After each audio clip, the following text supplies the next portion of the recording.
நான் வசந்த் மன்னார் வங்காளையிலிருந்து நீண்ட நாட்களுக்கு பிறகு காணொலி வாயிலாக உங்களை சந்திப்பதில் மகிழ்ச்சி அடைகின்றேன்.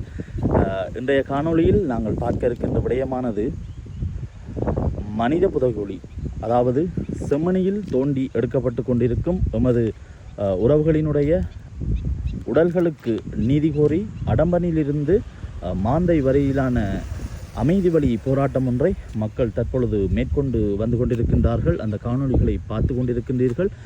இந்த போராட்டத்தின் நோக்கமானது செம்மணியில் தோண்டி எடுக்கப்படும் எமது உறவுகளின் உடல்களுக்கான சர்வதேச விசாரணை ஒன்றை மேற்கொண்டு ஆர்ப்பாட்டமானது அரசாங்கம் அதற்கு நல்ல தீர்வொன்றை தர வேண்டும், சர்வதேசம் ஒரு தீர்வை தர வேண்டும் என்ற நோக்கில் இன்றைய நாள் வியாழக்கிழமை 9:30 மணிக்கு சரியாக இந்த போராட்டம் ஆரம்பிக்கப்பட்டு அடம்பனில் ஆரம்பிக்கப்பட்டு மாந்தையின் புதைகுழி நோக்கி நகர்ந்து கொண்டிருக்கின்றது. மேலும் இந்த போராட்டத்தில் நடக்க இருக்கும் அமைதி வழி போராட்டத்தில் மாந்தையில் இருக்கும் மனித புதைகுழி வரையிலான ஆர்ப்பாட்டமாக இது ஒரு அமைதி வழி போராட்டமாக முன்னெடுக்கப்பட்டு வந்து கொண்டிருக்கின்றது.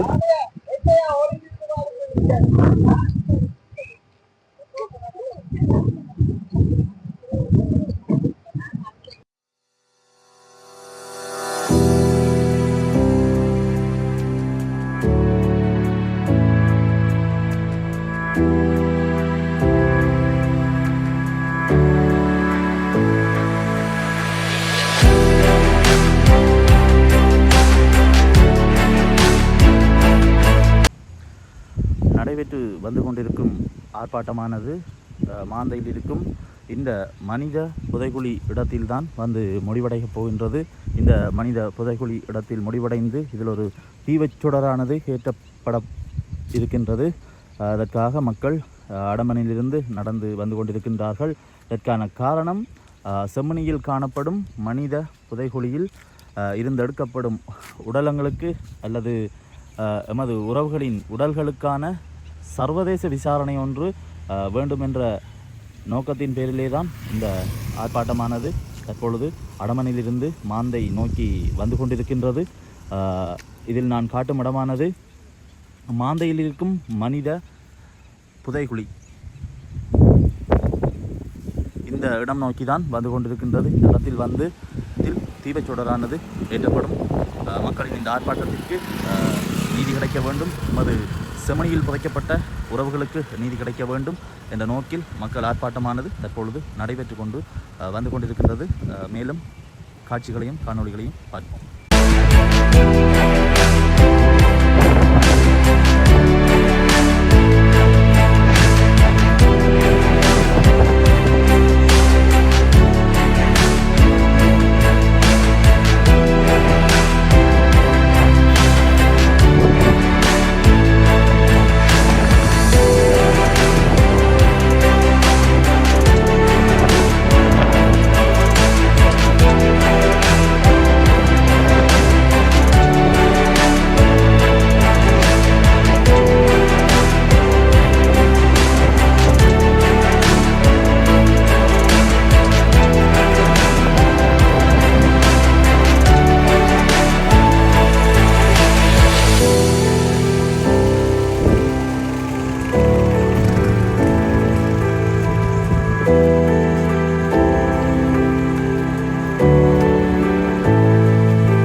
அநியாயமாக கொல்லப்பட்ட அப்பாவி பொதுமக்களுக்காகவும் இந்த இனத்தின் விடுதலைக்காக தங்களுடைய தியாகங்களை அர்ப்பணித்த ஒரு போராளிகளுக்காகவும் ஒரு நிமிட இறை வணக்கத்தை செலுத்திக் கொண்டு ஒரு நிகழ்வை ஆரம்பித்தோம்.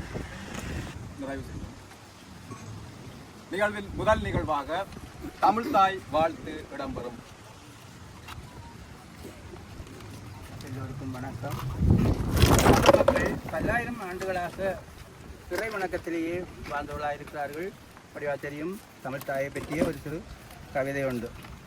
பாராத சித்தி வலிவிக்கின்ற தெய்வம் உயர் வாக்கினில் நிறைந்த தெய்வம், மாடமலி கூடலம் பதிகிலே முச்சங்க வாழ்வுடன் இருந்த தெய்வம், சீரான வெங்கடம் தென்குமரி யாயிடை தேயமர சாண்ட தெய்வம், தென்னவன் முதலாய முடிமன்னர் மூவரும் சேவித்து நின்ற தெய்வம், பாராதரித்திடும் தெய்வம் என் பார்வைக்கு நின்ற தெய்வம், பார்க்க தவிட்டாத அழகுடைய தெய்வம் உயர் பாவலர் புதவு தெய்வம், தீராத நோய்களை தீர்க்கின்ற தெய்வம் என் சிறுமையை அளித்த தெய்வம், தென்பதிகை மலையில் உரை கும்பமுனி மடியில் வளர் செந்தமிழ் குல தெய்வமே, காதொளிரும் குண்டலத்தால் கனிமொழியால் வாழ்க, கைக்கு வளையாபதிகள் கன்னிகையால் வாழ்க, மேதகமென் மார்பிடை சிந்தாமணியால் வாழ்க, மின்னுமணி மேகலை சூழ் மெல்லிடையால் வாழ்க, சீதமலர் பாதமொழி சிலம்புடையால் வாழ்க, சேர சோழ பாண்டியதம் செல்வ மகள் வாழ்க. வணக்கம்.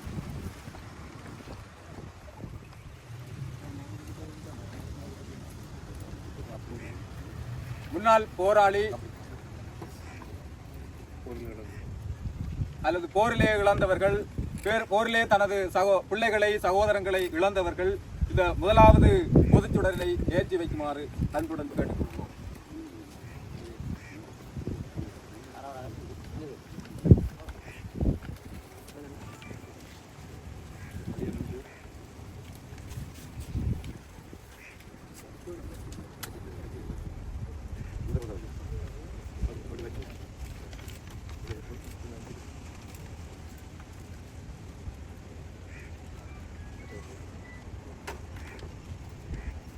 அடுத்த சுடரினை வணக்கத்துக்குரிய மார்கஸ் பாதரடிகளார் அவர்கள் ஏற்றி வைத்தார்.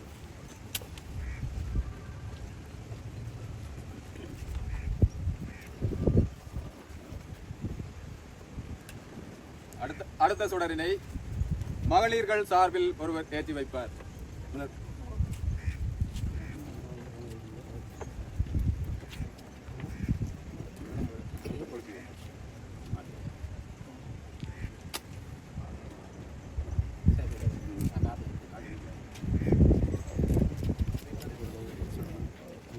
அடுத்த சுடரினை நவசிவாயம் ஐயா அவர்கள் ஏற்றி வைப்பார்.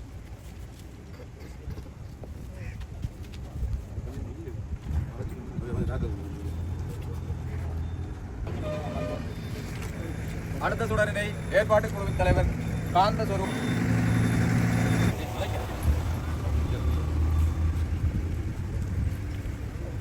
அடுத்த சுடரினை கௌரிபாலன் அவர்கள் ஏற்றி வைப்பார்.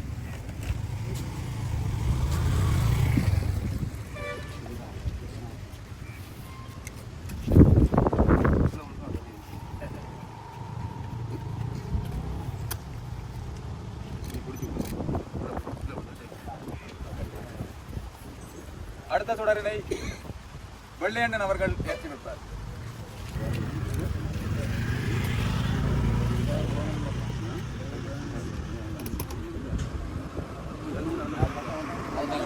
பாதனைகளை கலட்டிவிட்டு வருமாறு அன்புடன் கேட்டுக்கொள்கிறோம்.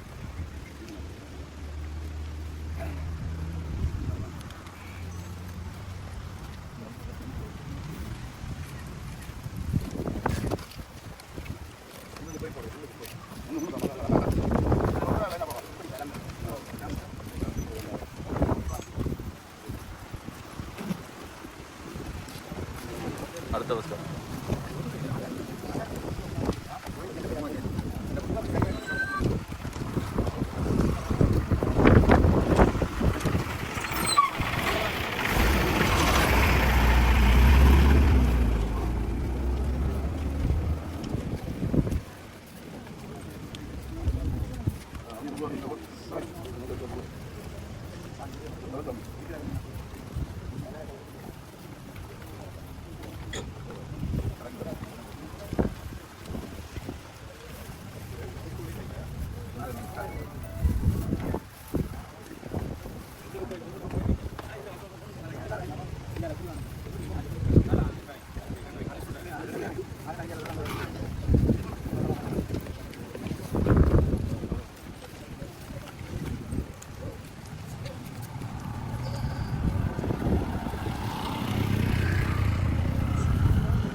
இந்த நாட்டில் தொடர்ச்சியாக நடைபெற்று வந்த யுத்த நிலைமையின் காரணமாக ஏராளமான தமிழ் பேசுகின்ற மக்கள் அநியாயமாக கொல்லப்பட்டது மட்டுமன்றி இந்த நாட்டில் இன்று வரை கண்டுபிடிக்கப்பட முடியாத அளவு நிலையில் காணாமல் செய்யப்பட்டிருக்கிறார்கள்.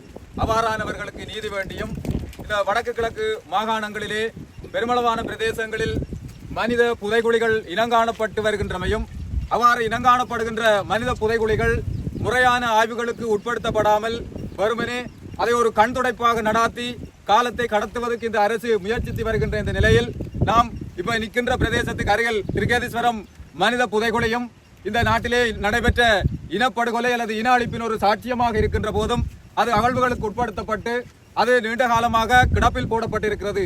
இது வடக்கு கிழக்கு மாகாணங்கள் முழுவதிலுமே இந்த நிலைமை தொடர்ந்து நடைபெற்று வருவதனால் அண்மையில் கூட செம்மணி என்ற பிரதேசத்தில் ஒரு மனித புதைகுழி இனங்காணப்பட்டும் அதற்கான ஆய்வுகள் முன்னெடுக்கப்பட்டு வருகின்ற போதிலும் அது ஒரு சர்வதேச தரத்திலான நிபுணத்துவம் வாய்ந்ததாக இடம்பெறவில்லை.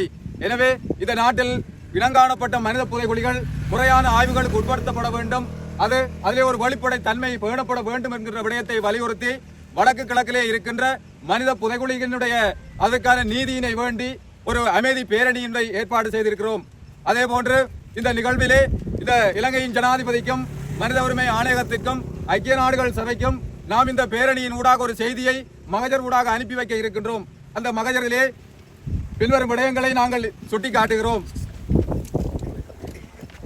அந்த நீதியை யாரிடம் கேட்பது, எங்கே தேடுவது என்ற தலைப்பின் கீழ் இலங்கையில் காணப்படுகின்ற மனித புதைகுழிகளை இந்த நாட்டின் அதிகாரத்திற்கு வந்த அரசுகள் அதனை தொல்லியல் மூலாதாரமாக மாற்றி இங்கு நடைபெற்ற இன அழிப்பினை மூடி மறைக்க முற்படுகின்றனர். குறிப்பாக அரச சார்ந்தவர்களும் பெரும்பான்மை இனவாதிகளும் சிங்கள பாராளுமன்ற உறுப்பினர்களும் இதில் கடுமையாக ஈடுபட்டு வருகின்றனர். மனித புதைகுழி ஆய்வுகளை வெளிப்படைத்தன்மையாக மேற்கொள்வதற்கு சிங்கள அரசும் அரசு சார்ந்தவர்களும் சிங்கள அரசியல் கட்சிகளும் சில இனவாத அமைப்புகளும் தொடர்ந்து இடையூறுகளை மேற்கொள்வதனால் கடந்த காலத்தில் கண்டுபிடிக்கப்பட்ட பல மனித புதைகுழிகள் பல ஆய்வுகள் தொடர்ச்சியாக மேற்கொள்ளப்படாது அவை கிடப்பில் போடப்பட்டு விட்டன. எனவே அவற்றை மீண்டும் ஆய்வுகளுக்கு உட்படுத்தப்பட வேண்டும். குறிப்பாக திருக்கேதீஸ்வரம் மன்னார் சதோச மனித புதைகுழிகள் இவ்வாறான நிலையில் காணப்படுகின்றது. எனவே சர்வதேச நிபுணர்களுடைய பங்கு பெற்றுதலுடன் குறித்த மனித புதைகுழி ஆய்வுகள் வடக்கு கிழக்கில் மேற்கொள்ளப்பட வேண்டும். கண்டுபிடிக்கப்பட்ட இம்மக்களின் எச்சங்கள் சர்வதேச அமைப்பின் மூலம் உறுதிப்படுத்தப்பட்டிருத்தல் வேண்டும். மேலும் பல மனித புதைகுழிகள் கண்டுபிடிக்கப்பட்டுள்ளன, ஆனால் அதனுடன் தொடர்புடையவர்களை வெளிப்படுத்தவில்லை. எனவே உரியவர்கள் இனங்காணப்பட்டு அவர்கள் நீதியின் முன் நிறுத்தப்பட வேண்டும். அத்துடன் பாதிக்கப்பட்டவர்களுக்கு நீதியினை வழங்கவும் முயற்சிக்க வேண்டும். இந்நாட்டில் காணாமல் ஆக்கப்பட்டோரை தேடி அவர்களின் உறவுகள் பல எதிர்பார்ப்புகளுடன் தொடர்ந்தும் தேடி வருகின்றனர். எனவே காணாமல் ஆக்கப்பட்டவர்களுக்கும் மனித புதைகுழிக்கும் இடையில் தொடர்புகள் இருக்கின்றனவா என்ற சந்தேகம் எழுந்துள்ளது. எனவே அந்த உறவுகளின் நீண்டகால துயரத்தினை முடிக்கக்கூடிய நம்பகமான முயற்சியினை முன்னெடுக்கப்பட வேண்டும். அத்துடன் எங்களுடைய மனிதத்தினை பாதுகாக்கின்ற முயற்சி எந்த இடையூறுகளுக்கு மத்தியிலும் தொடரும் எனவும் மனித புதைகுழி எச்சங்களுக்கு நீதி வழங்கும் வரை எமது போராட்டம் தொடரும் என்பதையும் இதிலே உறுதி செய்து கொள்கிறோம். நன்றி.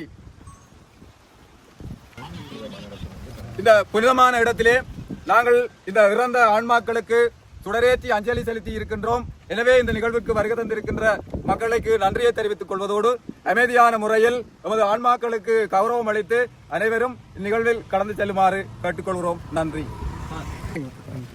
கவலை தோய்ந்த உள்ளத்தோடும் பாரமான உள்ளத்தோடும் இந்த இடத்துல நாங்கள் எல்லோரும் கூடி நிற்கின்றோம். பல ஆண்டுகளாக தொலைத்துவிட்ட எங்கள் உறவுகளை தேடி அலைந்து கொண்டிருக்கின்ற மக்களில் ஒருவராக இந்த இடத்திலே கவலையோடு நின்று கொண்டு இந்த செய்தியை உங்களோடு பரிமாறுகின்றோம். இந்த இடத்திலே புதைக்கப்பட்டவர்கள் யார் என்பதை காண வேண்டும் என்றும், வடக்கு கிழக்கில் இருக்கிற மனித புதைக்குழிகளில் இருக்கின்ற எங்களுடைய உறவுகளை இனம் கண்டு அந்த புதைக்குழிக்குள்ளே எங்களுடைய உறவுகளை புதைத்தவர்களை சட்டத்தின் முன் நிறுத்தி எங்களுடைய உறவுகளை இழந்து தவிக்கின்றவருக்கு நீதியின் அடிப்படையிலே அவர்களுக்கு தீர்வு வழங்க சர்வதேச சமூகத்தோடு இலங்கை அரசும் இணைந்து செயல்பட வேண்டும் என்று இந்த எங்களுடைய உறவுகள் புதைக்கப்பட்ட இந்த மண்ணில் நின்று எங்களுடைய அரசை நான் தாழ்மையோடு கேட்டுக்கொள்கிறேன். ஃபைலில் விடுங்க.